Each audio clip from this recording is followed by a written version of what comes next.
Hey, this is Gerge with the Pragmatic Engineer, and today I'm going to talk about some of my confessions as a hiring manager. I've been a hiring manager for about 5 years at Skyscanner, later at Uber. I also know a lot of other hiring managers who I talk with, and I want to give a bit of perspective from the other side and also some advice that you might find useful when applying. The next one is jobs at big tech. This can be from the likes of Uber, Lyft, all the way to Google, Facebook, and other big tech companies. First, your experience with the recruiter themselves, it might not fully be indicative with the experience with the company. Now, this is an interesting one, and I've been talking with hiring managers. Some hiring managers actually disagree with this, and they say that they think the recruitment experience will be representative of the company, which I somewhat agree with. Companies who care about employee well-being typically invest a lot in their hiring processes, so they will measure satisfaction of candidates going through the loop. They'll want to try to filter out recruiters who are not doing that great. So for example, if you're asked to rate what the process was like and you're getting reach outs for feedback, that probably means that that company cares about their employees and also their candidates. And companies who do this definitely include the likes of Google, Facebook, and some other companies as well. At Uber, when I was there, we also started to do reach out, at least in my area, to see what candidates thought about the process. Now, at the same time, recruitment and engineering are two separate functions. They also report differently. Recruitment reports into HR, or the HR side of the world, and engineering reports into the CTO or engineering. You're going to interact with the recruiter for a lot of time during the process. The engineering manager and the interviewers, they're going to have a dotted line with the recruiter. They're going to talk every now and then. But if you have a recruiter who, let's say, doesn't follow up all the time or is not as responsive, it might not mean that the company is like that. Now, what will be indicative of the culture is the interviewers. So the interviewers, engineers themselves, if they come across as not friendly or rude, or on the positive side, if they come across as nice people, curious, accommodating, that will be a lot more indicative of what you can expect at the company. So I would say pay a lot more attention to the engineers and the interviewers and the hiring managers you talk with on the process than the recruiters. It might have also gone the other way. You might have had a really positive experience with a recruiter, someone who's really attentive. You might have had a really good feeling. Maybe they just made you feel really comfortable and feeling good about this place. And when you start, the team might just be different. Again, the recruiter doesn't work on the engineering team. They work with the recruiting team, and their goal is to try to help candidates as best as they can. Another thing that few people know is after you've gone through the resume screening and you're talking with the recruiter and you're going to the phone screen interview, the recruiter will be on your side.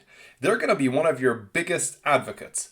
I've seen this multiple times. Now, this makes a lot of sense if you understand how recruiting works. A recruiter is given numbers to hit. They're told, hey, I want you to hire this many people in this quarter. It could be 10 people, 20 people. Here's the seats I want you to fill. And every time someone is hired, it's an achievement. As an engineer, you should features, recruiters hire people. So whenever someone's in the funnel and they think this person has a chance, which is why they had them go through the resume screen, they're not just rooting for them, they want to help them. Now, the way you can take advantage of this is ask the recruiter for advice, for support, for insights. You can be honest with them on where you think you need help, and you can ask them for preparation resources. You can ask them for advice on where do people usually struggle in the process. Have you seen areas where you think it might make sense to focus on? Areas where the company is a bit more tough. You can ask them about the process. The recruiter will tell you as much about the process as they know because it's in their interest for you to do well.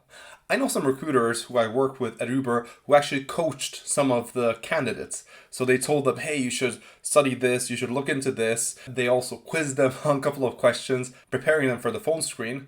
Because if you do well as a candidate, it does make the recruiter look good. This is a similar misconception as sometimes people think their managers might be out there to get them. Maybe they're giving them poor performance reviews because they don't like them. As a manager, if people do well on your team and people get promoted, it makes you look really good. Same thing with big tech. With the recruiter, if you do well, it makes the recruiter look good and they're going to be one of your biggest allies throughout the process. I've been on debriefs where the panel was a bit of a maybe and the recruiter injected themselves and they started to advocate for this person. I'm going to say that for 80% of the time, the recruiter will be your biggest ally throughout the process. The other 20% is when you connect with someone at the interview. It could be the hiring manager. It could be another interviewer who really feel this connection. They feel you've done really well on that specific interview and they will fight for you. But that happens a lot more rare than the recruiter sticking the neck out for you. All right, the next topic is how to prepare for the big tech interview and what kind of mindset should you go there with. So first on preparation. I mean, these days, I don't think there's any excuse for you to not prepare on what you should be expecting on the on-site loop for any big tech. And it will be pretty similar. It'll be coding. You're going to be given exercises with data structures or algorithms. I'm talking about generalist software engineers. If you're interviewing for something specialist for like web or mobile, there might be something a bit more domain specific. But for the most part, even at big tech, even when we were hiring for mobile or web at Uber, we would ask the generalist questions in the phone screen. And to prepare, you should probably get something like Cracking the Coding Interview. I've had multiple versions of this book. It just gives you the foundation on everything from data structures, basic algorithms. Again, most big tech companies will not go too crazy into algorithms, even though a lot of preparation focuses on that. I would focus more on just coding, data structures, solving simpler problems. It's always a question on how much should you look into. I would recommend Grokking Algorithms, which is a pretty short book. You can cover it pretty quickly. It has very visual representations of all the main algorithms. I don't think you're going to need more than this at the majority of the interviews. Just for reference, when I prepare for interviews at Facebook and Uber, I actually went a bit further and I got these two massive books, the algorithm Bibles, if you will, and I started to make my way through them.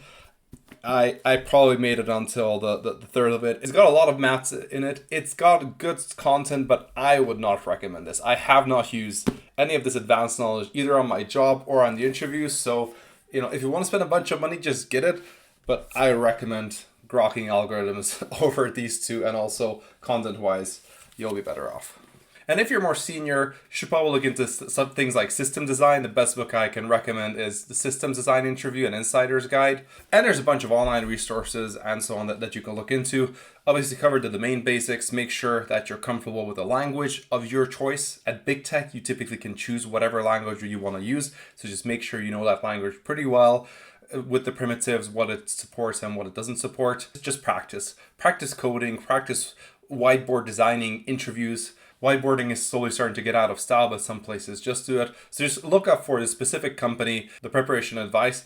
And there are some articles that will complain about how much you need to prepare for these interviews. I personally think you prepare once and that knowledge sticks for you for a long time. And by the way, you can start preparing early. You don't need to wait until you are going to go to interview for one of these big companies. The earlier you start, the better. Obviously, having an interview lined up is a great motivator. But if you start inching away and knowing your data structures, your hash maps, your hash tables, your stacks, queues, some of the basic sorting algorithms, etc., you'll have less preparation to do when you decide to interview. The next thing is mindset. The mindset that I've seen work really well, both for me and for candidates who I've interviewed, is treat every interview as a learning opportunity and don't care about the outcome. Don't even focus about the outcome. A lot of people go into interviews and they're focused on doing well, and they're really focused on, am I going to make it? Am I going to make it through this interview? But if you turn this around and you go into this interview kind of feeling a bit like an underdog, feeling like, well, I have so much to learn and I have the opportunity to talk to these smart people who are working at this company, and I'm going to learn something. I don't know what it is, but I'm going to go in there with an open mind and I'm just going to learn. First of all, you're going to get a lot more out of it because even if you get a rejection, you never expected to go through, or at least you didn't really care about what the outcome was.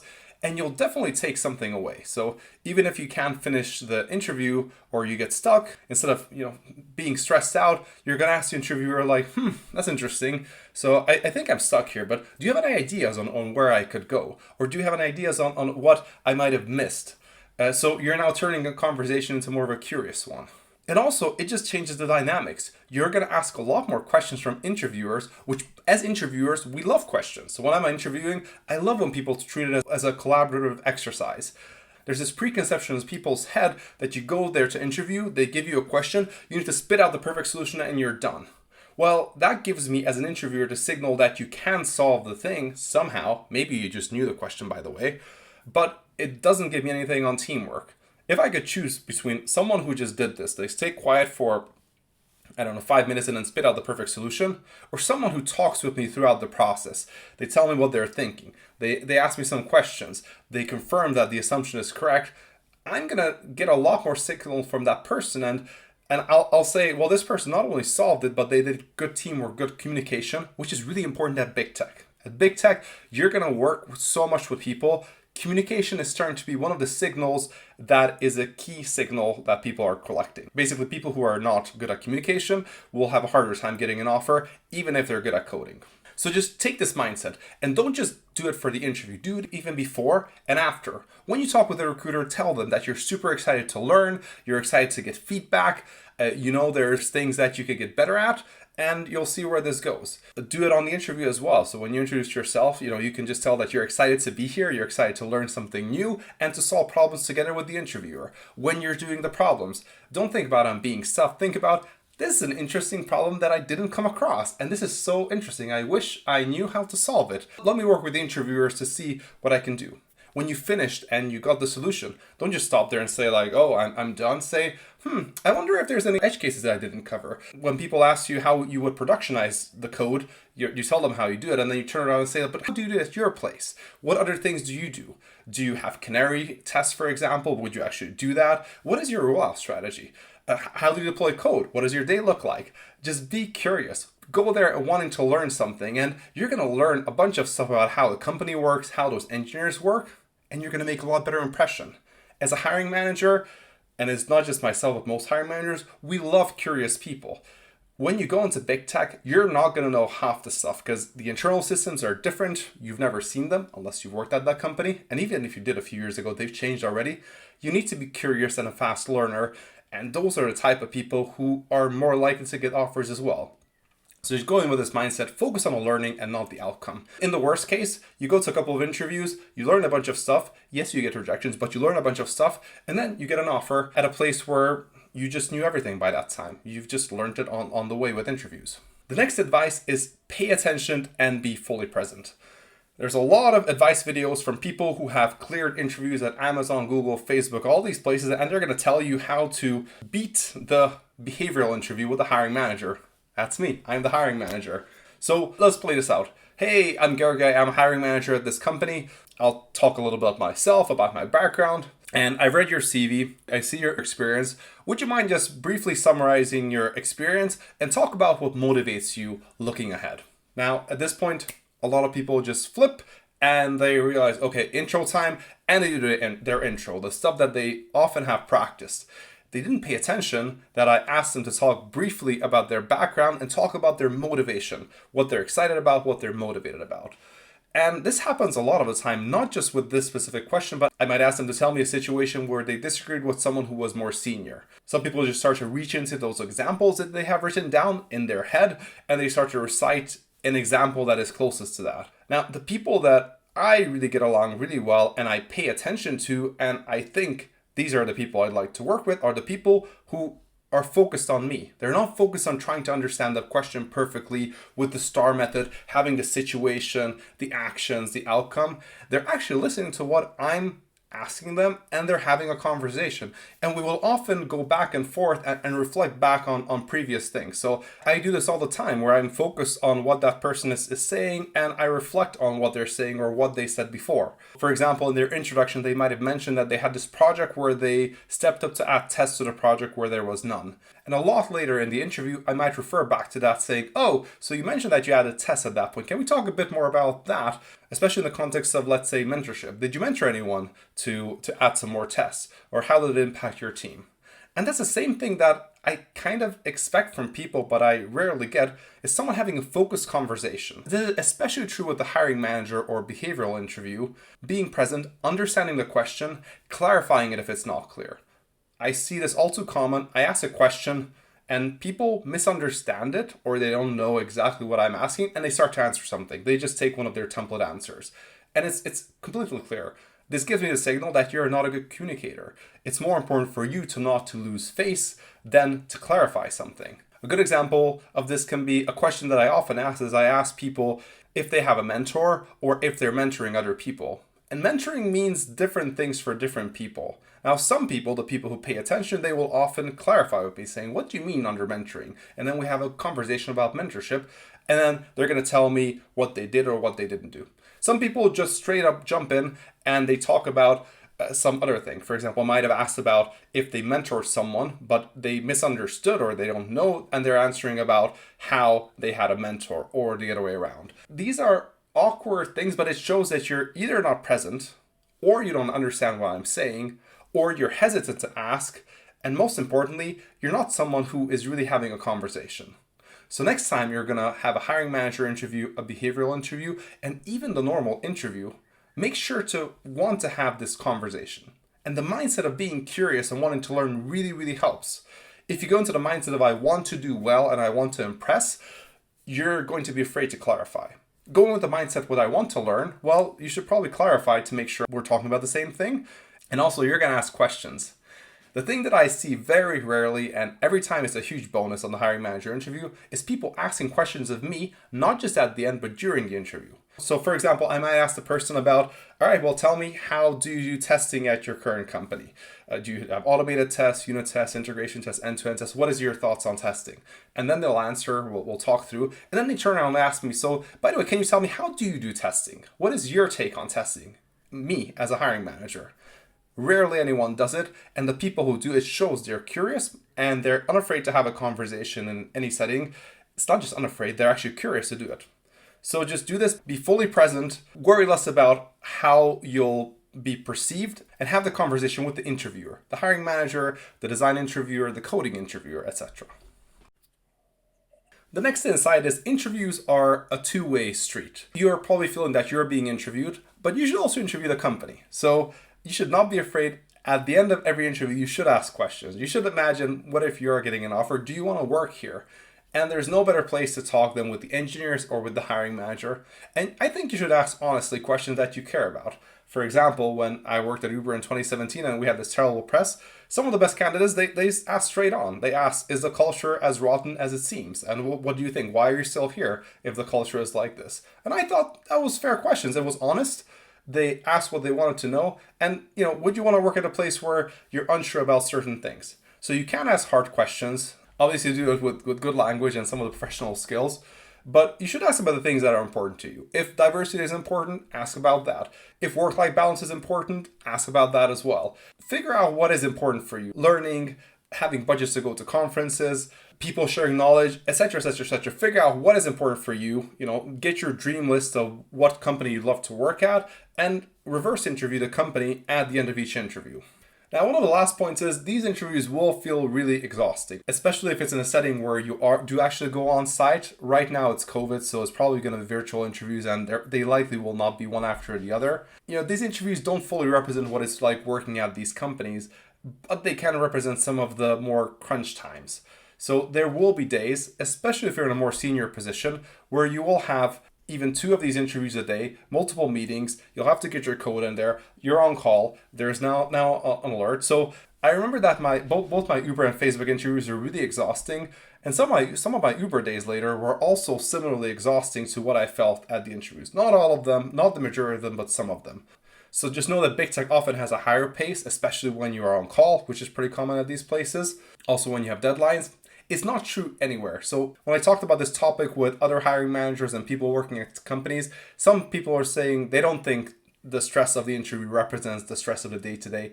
Especially people from Google said this. I've heard some people from certain Amazon teams say the same thing. So maybe it's not true, but I would prepare that big tech pays well and is exciting and you're working on big things, but it can be stressful. Sometimes it's more often stressful, sometimes it's just every now and then it spikes. And finally, as for my last insight, some people think after they get a rejection, oh, I just wasted a bunch of time with this interview. I prepared so much. I went to this on-site. And it's just time wasted. It's not time wasted. You always gain experience. I've had some failed interviews that I'll talk about on this channel if there's interest, where I didn't get an offer and I got the expertise that I needed to get that offer for the next job. So Uber is a great example. I would have not gotten into Uber if I would have not interviewed at so many places before, and I got experience every single time, even when I got an offer and also when I didn't get an offer. I would think of every interview as an opportunity to get experience. It's a great experience to have. You talk with smart people. Now, if you don't get any interviews, the option is for you to pay for mock interviews, which will be not the same thing. You're not going to get real feedback. People will try, but they'll do the best. And it costs a bunch of money. I think it costs $150 to $300 per interview, something like that. So just think about that. Whenever you're going to an interview, you could be paying to do a mock interview if you didn't get the specific interview. Just going with this mindset, You're going to learn a lot more. You're going to see how the interviews work. And best of luck. If you have questions about big tech interviews, just feel free to pop them in the comments. I'll either try to answer what I can, or I might make some videos on these. If you enjoy this content, please hit the like button and subscribe to the channel. I'm posting on software engineering and engineering management topics. Please follow along if you enjoy this. Thanks.